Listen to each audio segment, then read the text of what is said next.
Welcome back, guys. This is Building a Million one day at a time. Today I want to talk about the benefits of a rental property.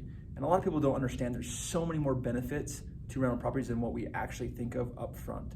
So first, I just want to ask you, what do you think is the number one benefit of a rental property? Now, I'm going to give you a few seconds to think about it. Okay, I bet you said income. So that's your monthly income. Let's say we buy a property for $100,000, 100K, and we get $1,000 a month from that. Cool. We're making $1,000 a month. And that's what most people think that's the number one benefit of a rental property. However, that's the smallest amount of income that you actually make, or the smallest benefit that you're going to get from a rental property.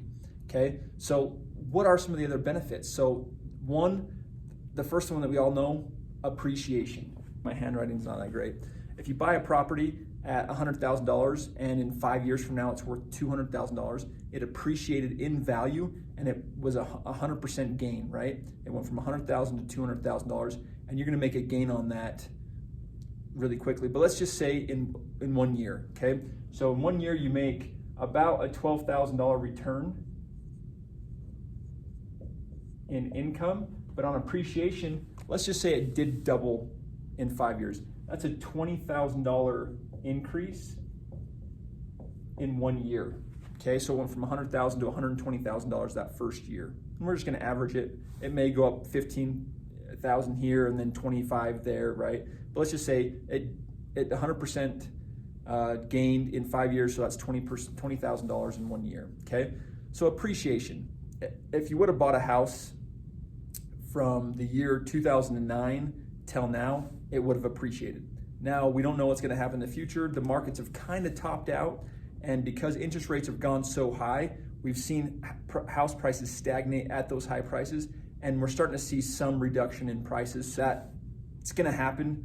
They do say for every 1% interest increases, the housing market usually decreases in value about 10%.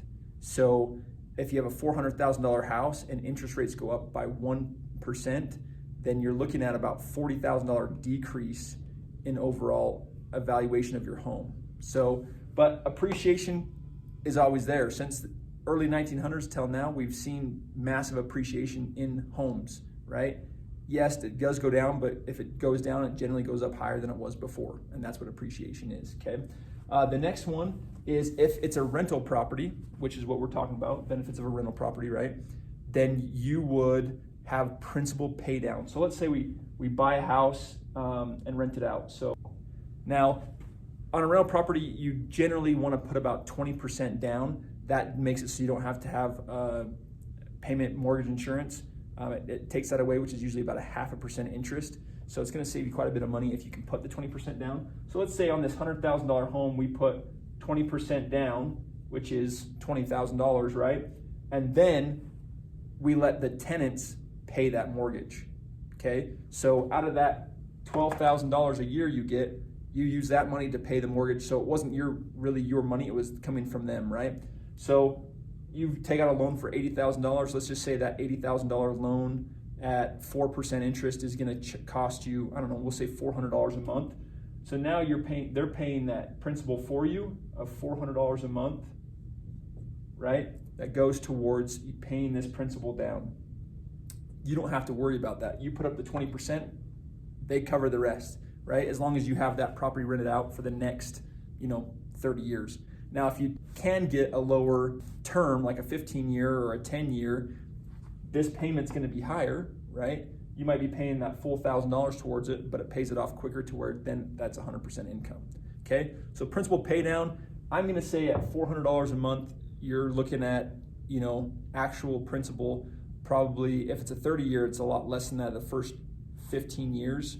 And then once that 15-year cap is up, then the last 15 years of that 30-year mortgage usually is more principal than interest, but those first 15 years is usually higher interest. But let's just say you're looking at, I don't know, we'll say we'll say $2,500.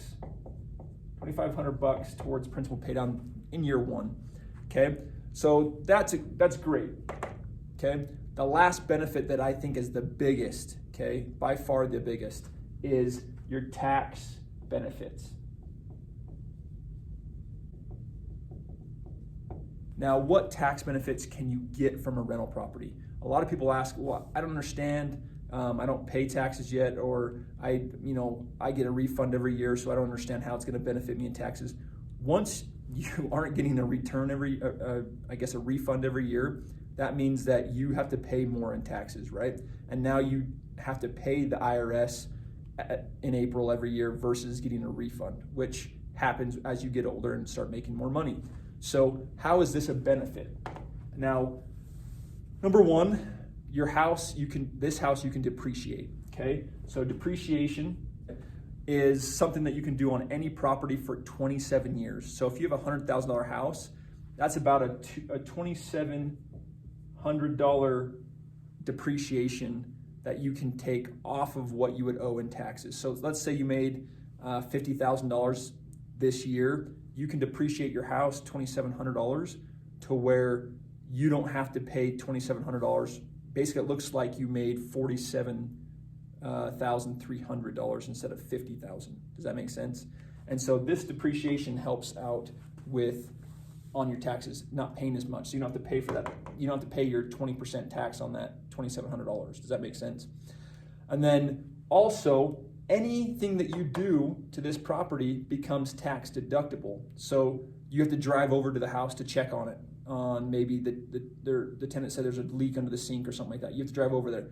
That's tax deductible, which means it comes again off of your income. So again, if you make $50,000 a year, we're subtracting $2,700 for depreciation. And let's say we spend $1,500 in fuel that year to drive over to the property. That comes off of your income. Let's say a water heater goes out and you spend $1,000 to put in a new water heater. That comes off your income. Let's say that you need to get new carpet. The tenants moved out and the carpet was thrashed. That's another $1,000 that comes off of your income. So this adds up over time and it makes it look like you made less money, which means you pay less in taxes, right? So that tax deduction comes off, right?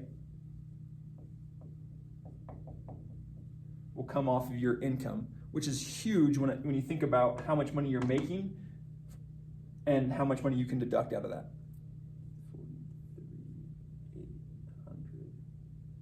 So now it looks like you've made about $43,800 instead of $50,000, and you're only going to pay the 20% on this versus on the $50,000, which is going to save you, I don't know, roughly. Overall, the difference here is going to save you about $1,500 in taxes that you would have been paying that year, okay? So overall, the difference is income is one of the smallest, because if you're paying $800 a month towards your mortgage, you're only making about $200 a month you'd be making about $200 a month on that $1,000. So you're only making $2,400 a year on income, which is what most people think is the number one reason to get a rental, which it's not. You're going to make about $20,000 a year on appreciation. You're going to make about $2,500 towards your principal pay down, and you're going to save about $1,500 in tax deductions towards paying your taxes every year. So all in all, if you think about it, owning a rental property is a lot more involved than just that income that you're getting. Now, once your properties are all paid off, yeah, that's a pretty good chunk of change. If you have 10 rental properties that are making you $1,000 each, and you're making 10 grand a month off of your rental properties, and you have to do a lot of worrying, then yeah, that's great.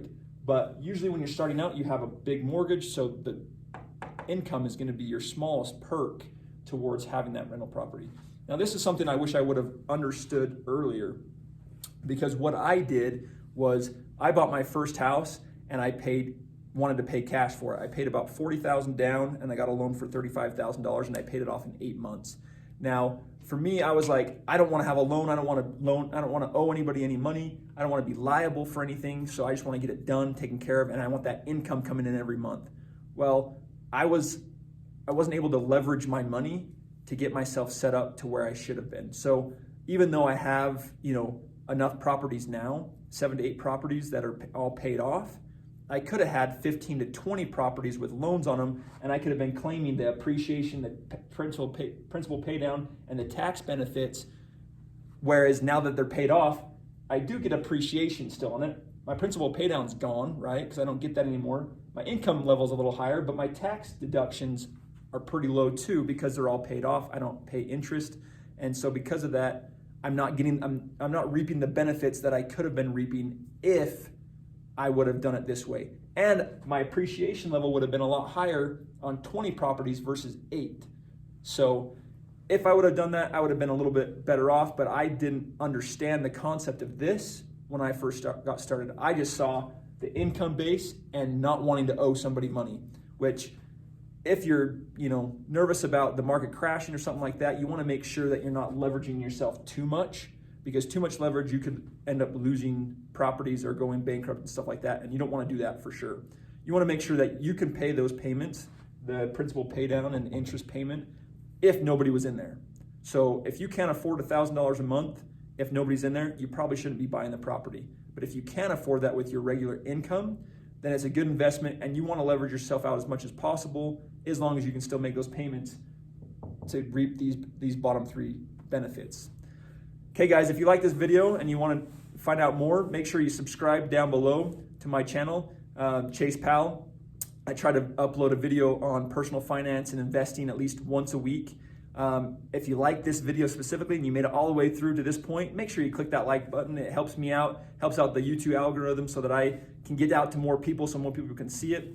But this is Building a Million, one day at a time. We'll catch you next time.